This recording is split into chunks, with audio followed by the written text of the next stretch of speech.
Hey everybody, welcome to the June 16th MakerDAO community call. We do these every Tuesday, and typically we wait a little bit to get started, but we're trying out a new platform today called Crowdcast. So I think that a few of the regulars might either join late or, yeah, but for now it's going to be just us. And hopefully in a second, I could get us rolling with the agenda. But just to introduce you to the call, we do these every Tuesday. My name is David. I get the pleasure of hosting these, but we go through what's been going on over the last week at MakerDAO. Mostly it includes governance, it includes community highlights, it includes like ton of different things, partners and integrations, interesting articles, interesting threads, mentions of real life events. We also like to have demos and guests. So other DAI integrators, vault protection services like DeFi Saver have been on here a couple times. Hackathon projects have demoed their hacks for us in the past, and so yeah, this call is really meant for you. It's meant to help you save time and not have to spend like hours and hours and hours keeping up with everything, because there is quite a lot to keep up with. So with that, I also want to talk really briefly about Crowdcast. As you can see, there's like the typical chat box, but there's also a few different features which are pretty cool, which I think maybe not in this call, but in future calls, we might experiment with some of these features. There's like a call to action feature where I could preset links for people to check out, so I don't have to share them in the chat. There's also ask a question feature. So if anybody on the call wants to ask a question, feel free to use that little box, and it's going to pop up for me, and I'll be able to see what the question is without having to go through the entire chat. And then there's also a polling tool, which is really cool. I know in Zoom they had like the raise hand feature, but not a lot of people used it because it's kind of like a little bit buried and you can't really get numbers on it. It's just kind of like visual. But with here, there's a poll, so this is pretty cool. And welcome to everybody joining the call late. If you would like to get on the mic, feel free to. I'm not sure if you could request it, but I'm pretty sure you can request it. What's up, Aaron? What's up, Akiva? What's up, Maria? What's up, Ed? Yeah, if you would like to come on the mic, you could also just ask me in the chat, and I will send you an invite. Oh yeah, so I could click your chat box in the chat, and then I could choose to invite you on screen. So centralized, I mean, yeah. Well, unfortunately, right, Zoom is what really prompted this this lack of freedom. You know, now nobody can just share their screen willy-nilly and show horrible images that scar everybody, which is a good thing. So, all right. With that being said, we're starting to hit somewhat critical mass. We got like a bunch of the regulars in here. But yeah, this is exciting. All right, I'm going to share my screen and I'm going to get started. So let's do this. All right. And if you guys can, I wonder, the view that you guys are seeing is like half my face and half the screen share, right?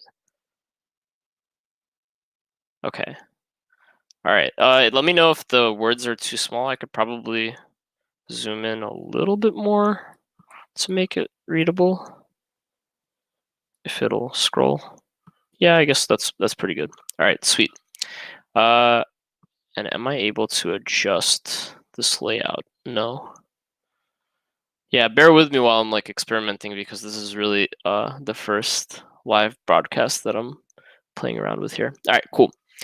So let's get into governance first. We have a number of things going on this week. There was an executive vote that was put up on Thursday. It's been up for 5 days, and it has not passed yet. I believe, I'm going to mention it a little bit below here, but there's 29,000 approximately MKR for the base rate going up to 1%, while there's still 140,000 MKR sitting on the previous executive vote, blocking the new one from passing. So it seems like there is not clear consensus from MKR voters on the base rate yet. Besides that, there's 2 governance polls that were put up, I believe, yesterday for onboarding KNC and ZRX as collateral types to the Maker protocol. So the governance polls will determine if the collateral types should proceed to an executive vote on next Friday. So is it next Friday? Yeah, not this coming Friday the 19th, so the 26th. Ultimately determining if they're going to be added to the Maker protocol. I could show you guys the risk parameters for these vault types a little bit later. Next, all but one of the MIPS/sub-proposals have been passed in the inclusion polls, and this week have gone to governance polls that are actually live right now. So quick recap. So now that we're operating under the MIPS framework, every month is a governance cycle. So right now we're in June. It marks the second governance cycle since since the community started using MIPS. And right now, being that it's the 16th, we're in the middle of week 3. So in week 2, we had a series of a series of inclusion polls. These were pretty much asking MKR voters, should we include these in the governance polls next week? And if not, then it continues to be in a request for comment phase. So all but one of them passed. So I thought I wrote it here, but I guess I didn't. Long for Wisdom mentioned that it might be a single governance poll, but so I'll actually get into what the exact votes are in a second, so you could kind of actually ignore that. All right, cool. So the one that didn't pass was MIP14, the protocol DAI transfer. This means that the proposal is going to remain in the request for comment phase until next cycle. If you're curious about why it wasn't passed, there's actually a really great comment here from a voter, presumably. And he gets into a little bit of the nuance and the issues that he saw that made him vote against this. So really, it's just early. I think it needs clarification. It needs a bit of remastering. But this is a critical piece for the self-sustainability of the Maker protocol eventually. Like, for example, even the Black Thursday Vault compensation initiative, right, or project, for them to pay out victims, they need something like this. They need to be able to specify the payee ETH addresses and like set up a script to like go or set up, I guess, a spell, an executive vote that would go and distribute like X amount of DAI or X amount of ETH or however they do it to all of the different ETH addresses. So this is kind of like a building block, but as actually Rich was mentioning for like the last 3 or 4 or 5 governance calls, this is important, but of course, it's worth thinking about it. It's worth kind of arguing and getting into some discourse about it, about how to make the proposal better, because of course, this proposal will give Maker holders like a very clear-cut path to pretty much issue DAI, because I think it uses suck, but anyway, I'm not sure. Either way, definitely suggest if you're an MKR voter to reread that proposal, to read the comments in that thread, and to engage in the discussion, because it's certainly this MIP is certainly going to be resurfaced over and over again in the medium and short and even short term. So right now we're in week 3 of the June governance cycle, which means that all of the inclusion polls, as I mentioned from last week, that passed are now in governance polls. And I'm going to get into pretty much all of the votes in just a second. And then just the last point in the TLDR was that there's 2 new subcategories that were added to the forums. They're proposal ideas. So these are like pre-MIPS. They're discussion threads meant to kind of inform a MIP writer about things that they should consider when crafting together the MIPS, and to kind of do some preliminary research about the idea. And it's super important. So I'm really glad we have a whole separate section for that. Polls and votes, I forgot to add a link here, but I will add it shortly. But polls and votes is going to be kind of like a one-stop shop for getting all of the polls and votes that are happening week to week. I forgot how they described it, but I think it's supposed to be that Charles is going to be posting here along with the MIPS updates that he posts, but I'm not 100% sure. I'll have better clarity on that next week. All right, so that's about it for these short TLDRs. Now I'm going to kind of get into one by one all of the different votes and briefly run through it for you MKR voters out here. So yeah, there's still the executive vote. I mentioned that. Won't linger on it too much. There is one bundled governance poll for the monthly MIPS governance poll, and it includes all of these. And these were passed in the inclusion polls last week. And currently, yes is winning. So yeah, Long for Wisdom was right. They did end up bundling this into a single vote. So yeah. And I'm not going to cover the details of every single one of these. Feel free to actually check out the agenda document, and I'll post the link here for you all. And yeah, feel free to click on the threads, explore, do as you please. But all right, moving on. There's a number of other governance polls. So there's a weekly base rate adjustment poll. Currently, 0% is winning, which emphasizes that what's the word I'm looking for? Contentiousness in the current executive vote, right? That can't pass because it's actually for a 1% base rate. But at the moment, it seems that the only voters that have voted in the governance poll since yesterday are voting for 0% first, and then 25 basis points second. Which, by the way, this is actually a ranked choice vote.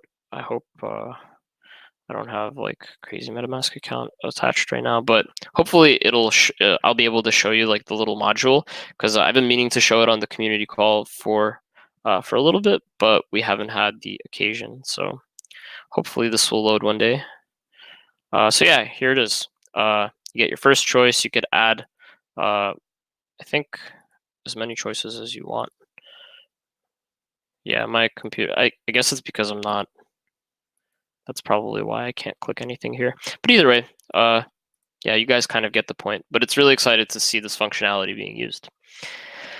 All right, sweet. So these 2 governance polls to add Kansi and ZRX as collateral types are they're happening outside of the governance cycle framework that's outlined in the MIPS, the whole MIPS world. And the reason for this is because these first like 3 to 6 months are a transitionary period where we're working on integrating this new MIPS governance cadence with also the old way of how we used to add collateral and go through everything, and also just to kind of I don't know if it's accurate to say take shortcuts, but it's probably not accurate. But either way, these 2 are kind of not going through the usual MIPS lifecycle, and likewise, these series of governance polls for oracles are also not going through the typical MIPS governance lifecycle. And I think actually, if I scroll down here, Nick put up a really great signal request thread that talks a bit about why he thinks the Oracle proposals should go through a weekly governance cycle rather than a monthly governance cycle for the time being. And partly it's because MIP10 has some inconsistencies and it doesn't really conform comfortably to the monthly governance cadence.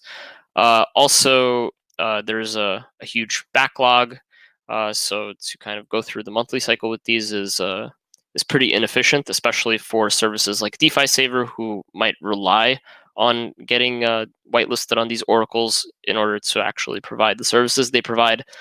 So there is kind of like special precedent that Nick is asking for with regards specifically to like all of these proposals in the Oracle team's backlog. And for the most part, and also he put up obviously this is a signal request thread. So if you're a person who uses the Maker forums, if you're a Maker voter, you could have come on here and voiced your opinion, whether you think, yeah, we should expedite this and make it a weekly thing for now, or should we just not do proposals until we fix MIP10, which obviously would be quite inefficient and problematic. But yeah, I don't think I'm able to. Oh yeah, I could show the results here. Yes, oh, that's such a great button.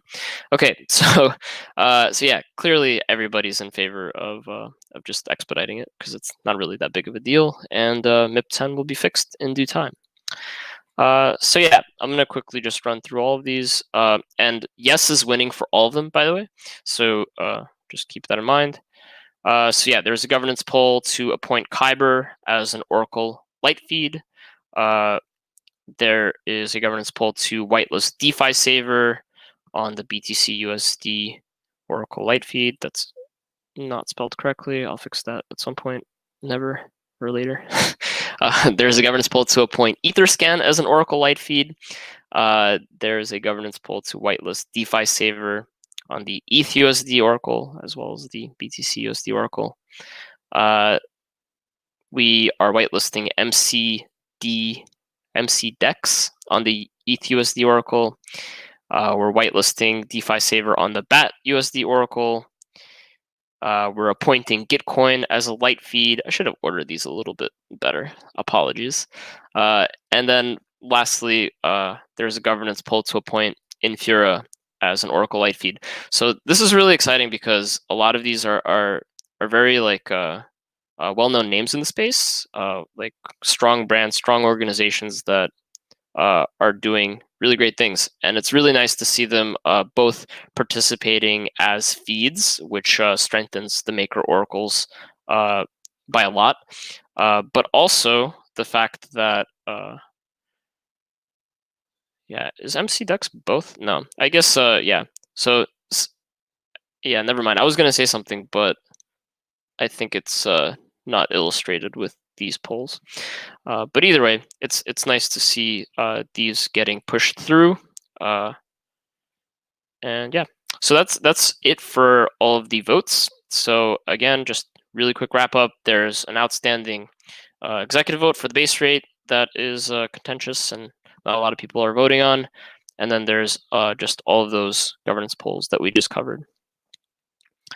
All right, so this week, thankfully, we did finish the summary of this past Thursday's risk and governance call.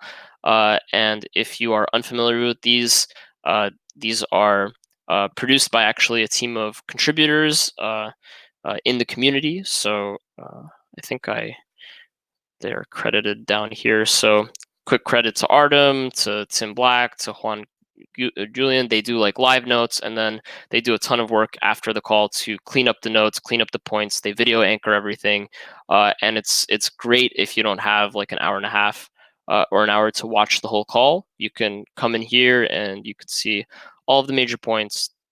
Everything's linked to. There's cross-linking all over the place. It's like a very valuable formatted summary. So yeah, that's enough of me showing that summary though. But definitely take advantage. We're going to be aiming to have it released on Friday night or Monday morning every week. So hopefully the trend of me actually having a link for this bullet point on this call will continue. So cheers on that. Governance at a glance. I've been mentioning it a lot, but if you are new to MakerDAO, it's a community maintained thread that has kind of all of the current events and recent topics that are being talked about, plus a little, 125 edits. A quick little 3-point summary, and it always has the most recent updated date up here. Lonk Rosdom is super responsible about that, so thank you to him. But yeah, you could always go here and get kind of a quick view of some of the most important things. So highly suggest checking it out. I listed. Oh no, did not mean to click that. I listed a few things. So we already talked about Nick's thread, so I won't talk about that. But there's two other things. There's the fact that the collateral status index was updated. So a few different collateral applications have had domain work done. For example, the risk team last week put out the risk assessment for both KNC and ZRX in preparation for actually the governance polls that are live right now. So yeah, a ton of stuff was updated in here. Definitely check it out. I'm not going to go too deep into it. Also, want to remind MKR voters, Charles does this really, really helpful weekly MIPS update. And if you're like me and you have a hard time wrapping your head around the governance cycle and inclusion polls and governance polls and executive votes, and then like the whole process of how they're brought up and proposed, how they're accepted, rejected, or deferred by the governance facilitators, which are Lonk Rosdom and Richard Brown, and then how they actually end up coming to fruition and getting passed, then this thread is for you. Because, Charles does a really great job of laying out exactly what's happening last week, this week, other news. Oh, he doesn't have it next week. Does he? This week's activity. That is this week. Yeah, I guess he's going to post this week's yeah. So I just have to get used to the format of this, but really useful. I already talked about pretty much everything in here, so I won't go into it too deeply. Oh yeah, I don't know if I actually captured the TUSD thing in this. If I didn't, that's wow, oversight on my part. So one thing that also happened that I missed in my agenda was that the TUSD vault type was launched along with the USDC B vault type, but unfortunately, the same day there was a token contract upgrade, and TUSD's token uses this thing called an upgradable proxy pattern. So the admins or whatever authorized party, they're able to upgrade the token contract without changing the address of the token contract. So it's pretty cool. It's useful in some senses, but also, as was demonstrated here, it could be disruptive. So their upgrade actually caused the adapter for TUSD to not work. So you could still borrow DAI, pay back DAI, but you can't add or remove collateral. You can't add or remove TUSD currently. There's thankfully this happened with only one TUSD vault open. Oh, and I think they freed it. But there was only one TUSD vault open at the time, and it was actually somebody in the foundation who was testing the vault type. So it was kind of super serendipitous that it happened the way that it did. But nevertheless, members of the TUSD team came actually on the call here, and they talked a bit about how to mitigate such a disruption in the future, the types of standards around communications that might be important, not only for them, but also for any collateral type that has that might have token upgrades, token contract upgrades in the future. And likewise, this kind of opens a whole new kind of can of worms for the risk team to also consider.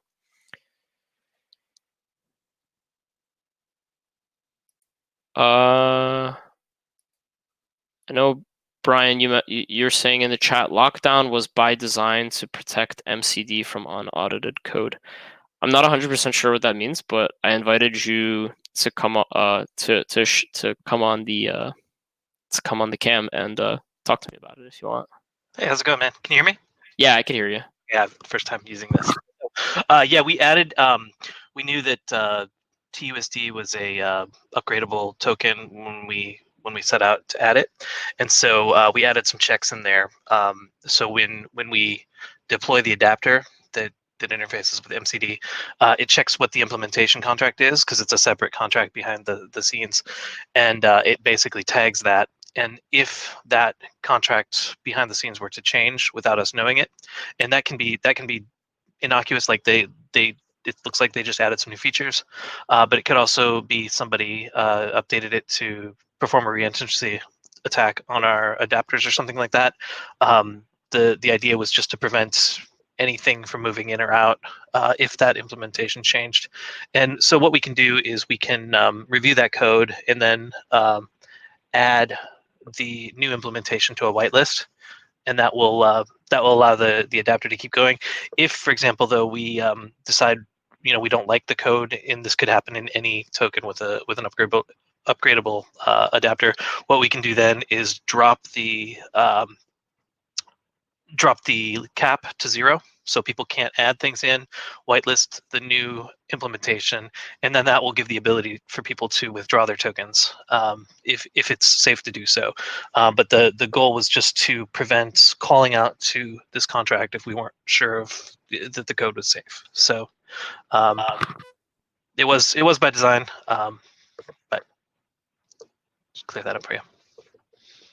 Okay, cool. So that sounds all good, but all of these things are like, is there going to be a plan to like document these pretty much like what you said in like a MIP somewhere, or yeah, maybe if you know, Brian, Yeah. So what's the that other whole thing scene looking like? governance can do is governance can decide we want to approve that new token.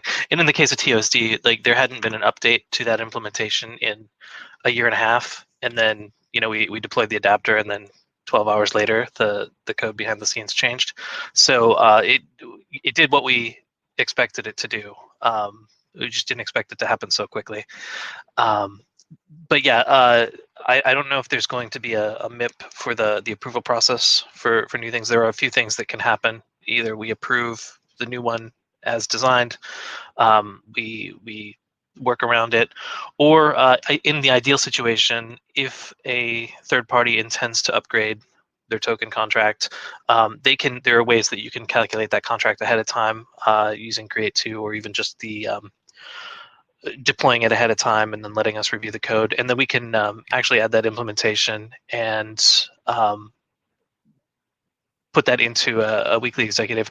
Once that gets approved, they can make their implementation change, and there will be no disruption in service.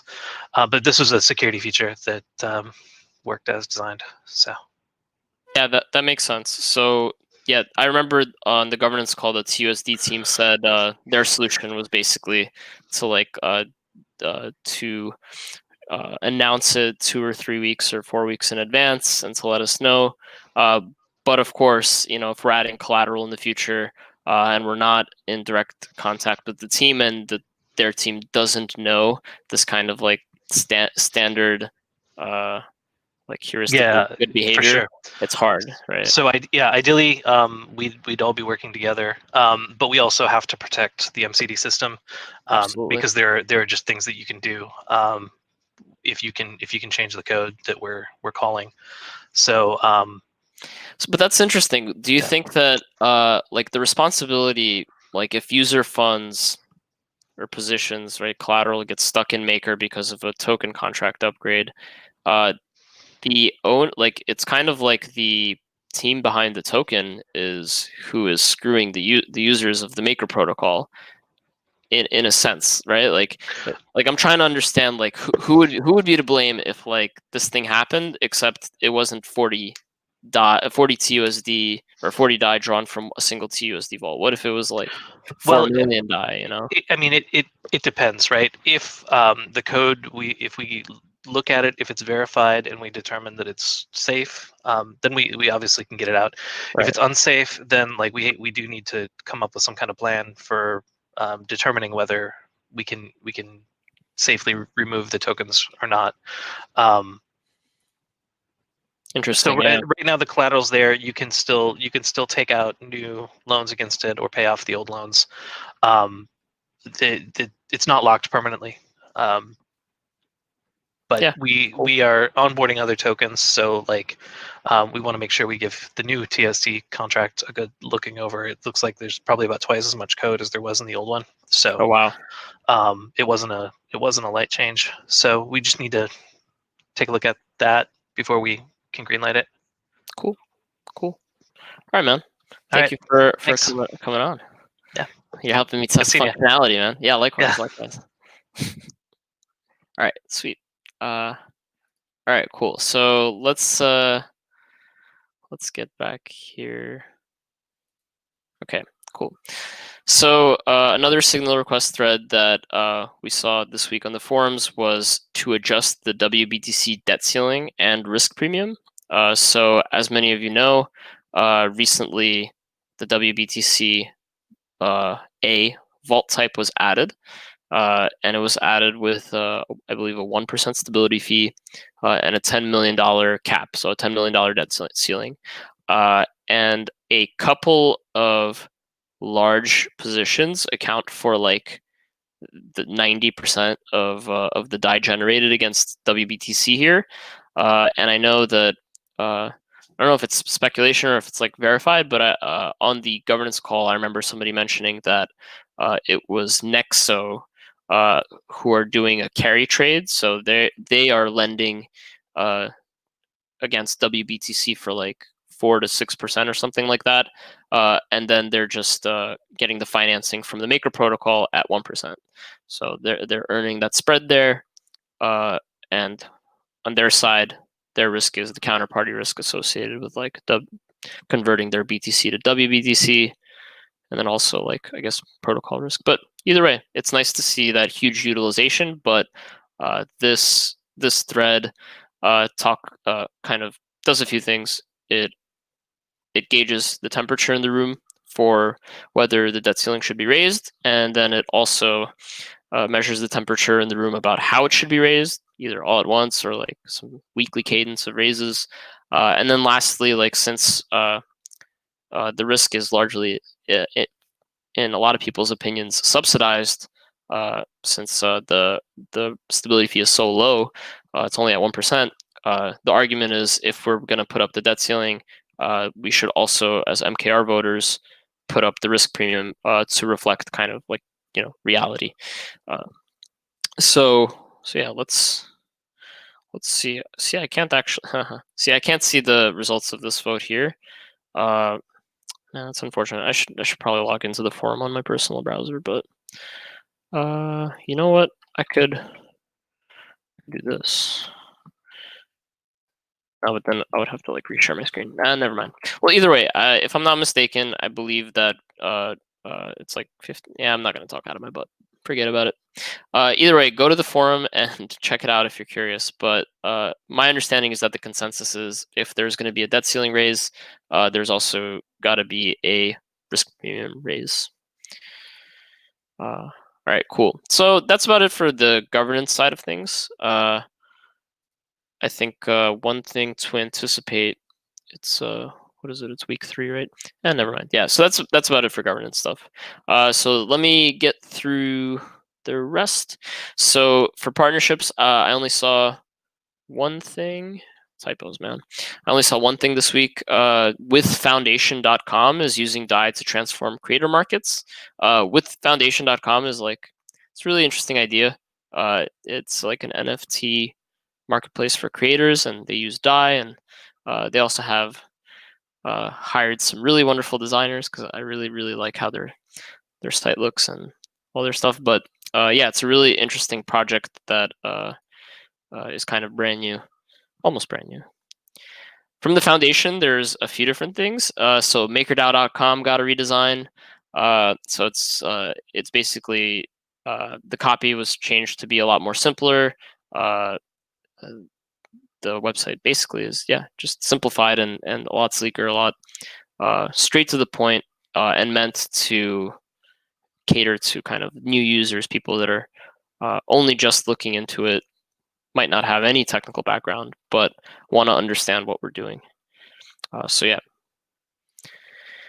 Another thing, we had a couple of different posts on the Maker blog. One of them was some decentralized finance trends. This talks a bit about what's happening in the blockchain space, what's been happening for the last 6 months at least. And I think, that's about it.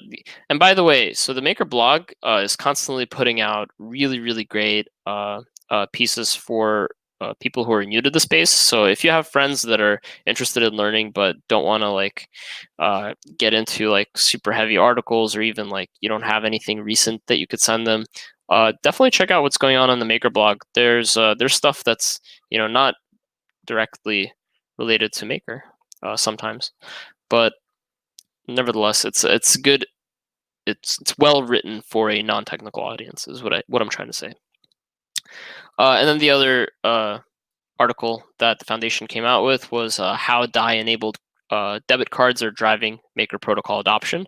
And actually, even I have a WireX card that I load up with DAI and use. So yeah, that's definitely one side of DAI adoption.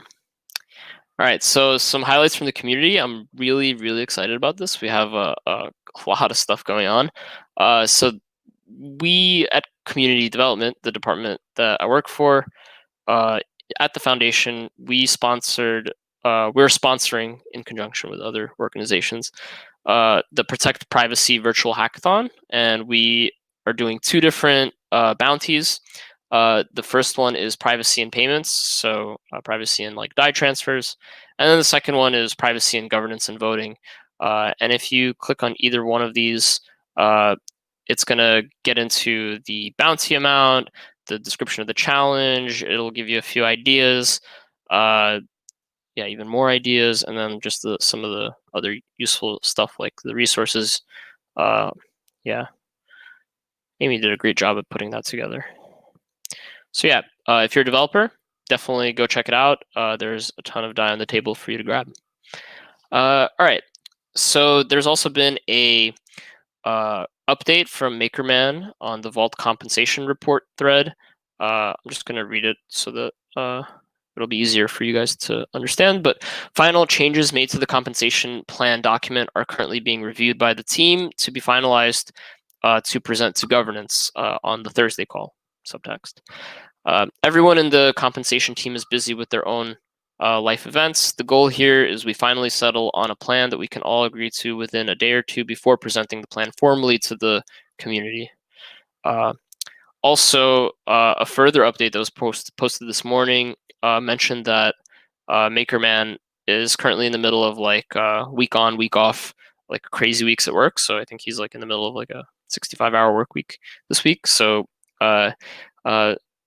so in agreement with the other team members in this working group, they elected Monet Supply, who I think actually is in the call here today, as the new project lead elected by that working group.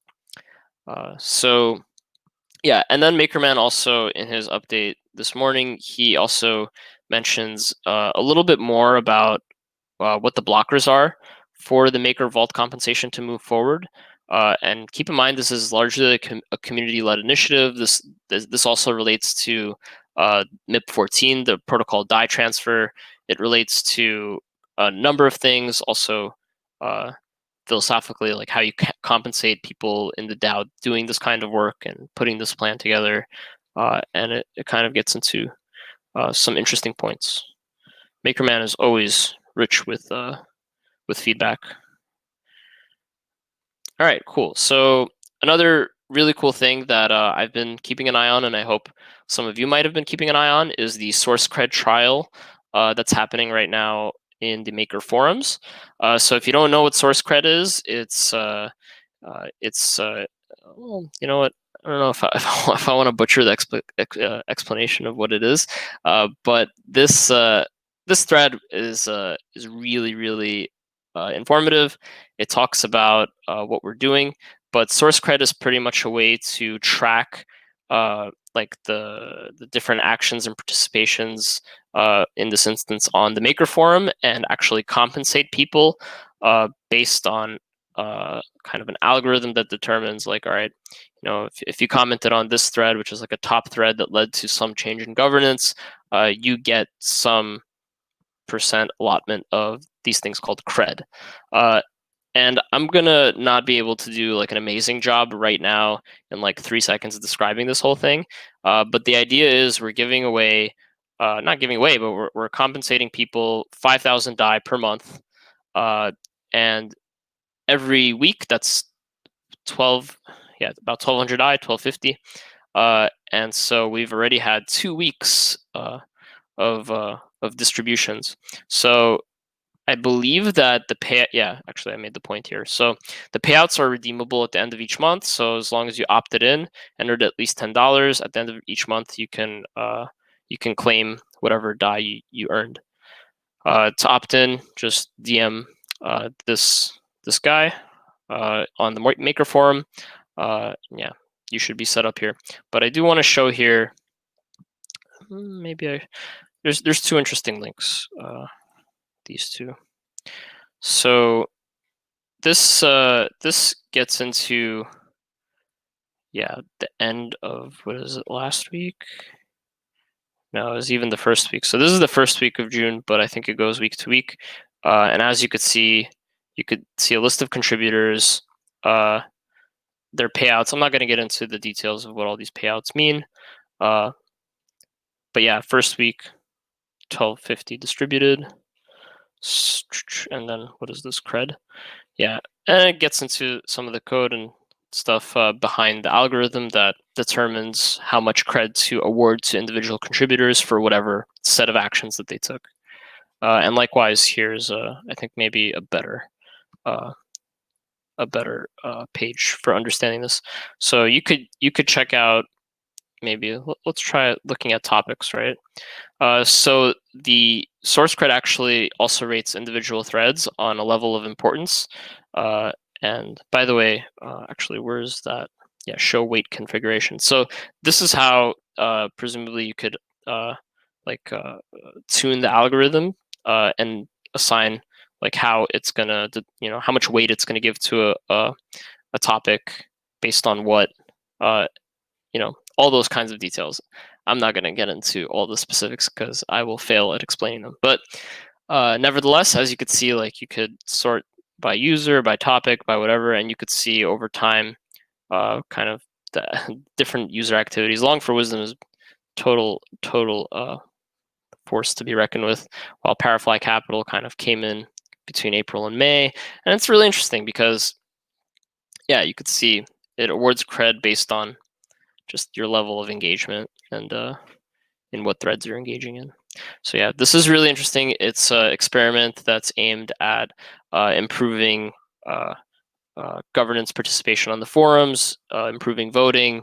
Eventually, there's going to be, hopefully, if the entire 3-month trial is successful, I think there's even further things that could be done. So like connecting on-chain events with like your forum username, and like being able to even loop in on-chain events into this algorithm. And I should have actually added a link here to the video where Dandelion Main, who's the product lead at SourceCred, he did a great presentation a couple of weeks ago. Yeah, here it is. He did a couple of great, actually, sorry, one great presentation. And I'm just live editing, so apologies. I should just be able to do this, right?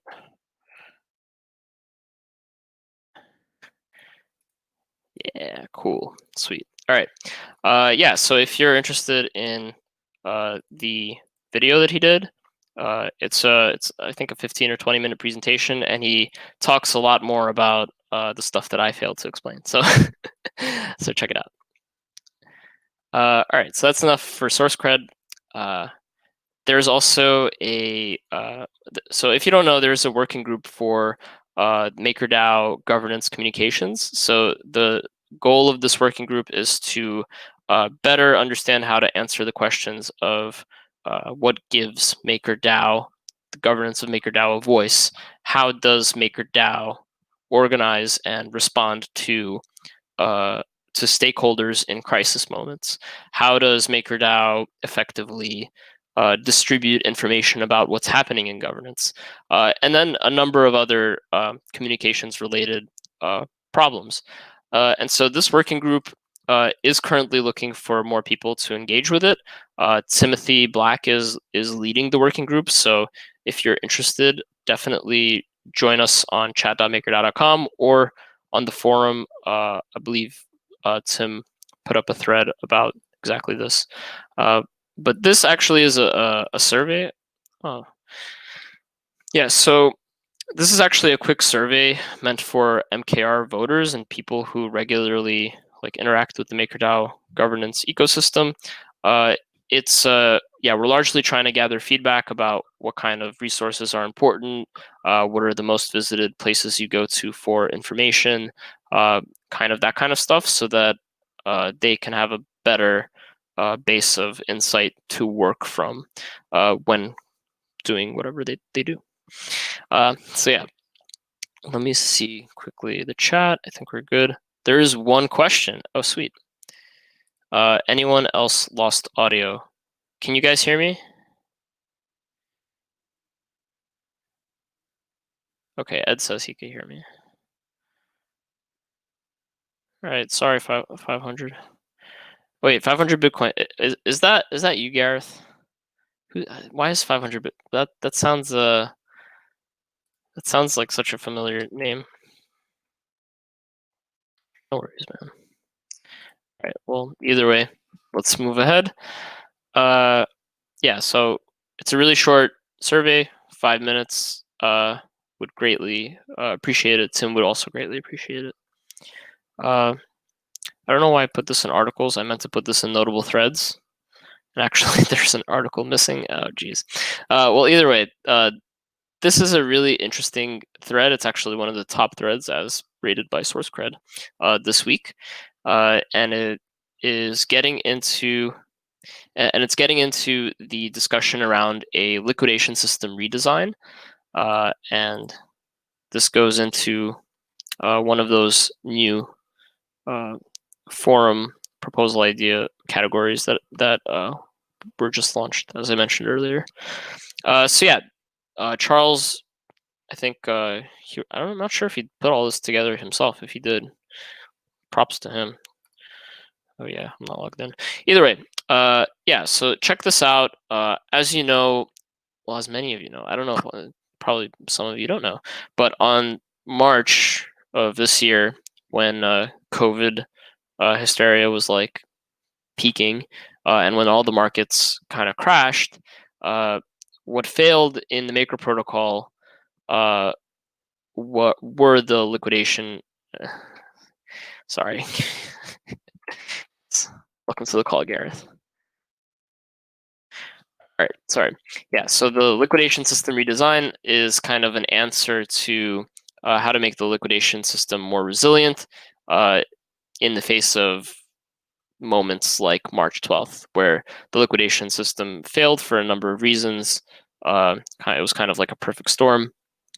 But nevertheless, yeah, this is the pre-MIP discussion. So if you have special insight into on-chain liquidation systems, I know that there is some research getting into a ton of different mechanisms. So participate in that discussion. It would be super helpful.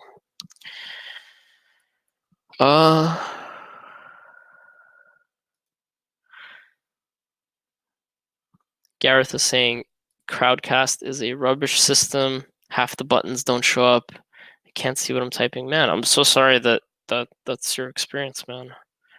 On my side, all my buttons are working. Is your internet okay? Either way, I hope it's. Let me know if. Yeah, it could be the browser. Let me know. I know there's like 14 people watching in here, so please, if you guys feel that this platform is lagging or anything, that's really great feedback for me, because I could then decide whether we could just keep using Zoom or use some other solution. But for me, it's not lagging too badly. I know it lags a little bit when I do the screen share. Like when I control this, I get like a little bit of latency, but that's about it. Either way, moving forward. Uh, okay. Brian says you lost sound at one point and then had to unmute. Maybe I switched tabs. Yeah, cool. All right, moving forward. There was one notable thread that, geez, this is probably gonna look bad, but I'm the author of it. But so my goal here was to figure out what are the popular vault protection services that the community knows about. I only really know about DeFi Saver just because they are really, really active and pretty much on top of every development at the protocol. So at the Maker protocol, so they've been totally on top of like automated risk mitigation for people that use vaults, and they're really great. But as much as of a fan that I am personally of DeFi Saver, I recognize 3 other options, but they're like not super direct. Collateral swap is like an alpha. Open insurance is really just like it's like an option for ETH positions. Instadap does have like a save your position feature, which is good, but it's far more primitive compared to like what DeFi Saver has.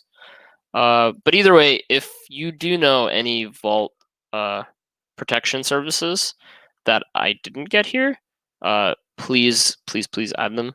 My hope was to get like maybe 3 or 4 or 2 or 3 different people who represent these services and get them on the call and to kind of talk about the trade-offs and like try to host a discussion session between everybody and try to kind of raise the awareness that these kinds of services exist, because I know they could be very, very helpful for people that use vaults. It'll help you sleep at night when you know that there's kind of like a programmatic failsafe that's guarding your position, instead of you needing to wake up as a result of your alarm at 3 a.m. in the morning and then rush to go get your ledger and add collateral or like payback DAI or something to your position.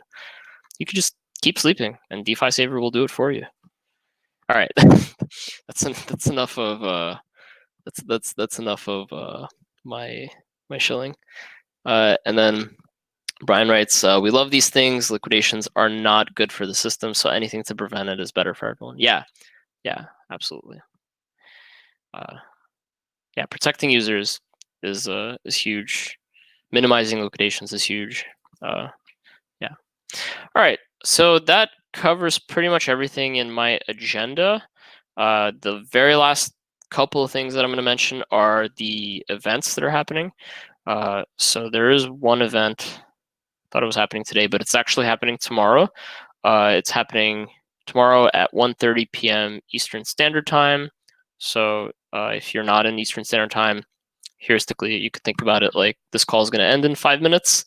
Well, yeah, it's 1:30, right? So, geez, brain waffling. So yeah, half an hour after the end of this call, except tomorrow. And so yeah, that's going to talk a bit about the KNC and ZRX release coordination, if I'm not mistaken. It also might get into centrifuge / Tinlake collateral applications. So that's like the paper chain and the freight drop. I hope I'm saying that right. But either way, this is the join link for the call tomorrow. And I think it should be posted in like our chat. And I don't know if there's a forum thread. I couldn't find it with the call details. But either way, feel free to join it tomorrow. And then besides that, there is something called the Blockdown Conference on. It's happening between June 18th and June 19th. And so Rune is actually going to be participating in a CeFi versus DeFi panel at 5 p.m. CEST. Yeah, tickets are free. If you know any native Spanish and Turkish speakers that don't know English but want to learn about the differences between CeFi and DeFi, perfect place to send them. And yeah, here's the sign up link if you want it. And just for good measure, one more time, I'm going to post the agenda here. This is a public agenda, and it actually has pretty much every agenda since the beginning of 2020. And I have one of these documents every year. So feel free to save that link and use it to Control F find important links. So with that being said, I'm going to go ahead and stop sharing my screen. Thank you all for coming on the call. We got about 4 minutes left. Feel free to use the Ask a Question button to type in chat if you want me to cover anything or answer any specific questions, or even invite you on the mic and on the video to have a conversation. But otherwise, feel free to go, and I think I'm going to hit the end broadcast button in just a minute. And I hope this was helpful. Definitely let me know how this could be more helpful. Happy to switch up the format of these calls, change up the agendas, have guests, whatever you want.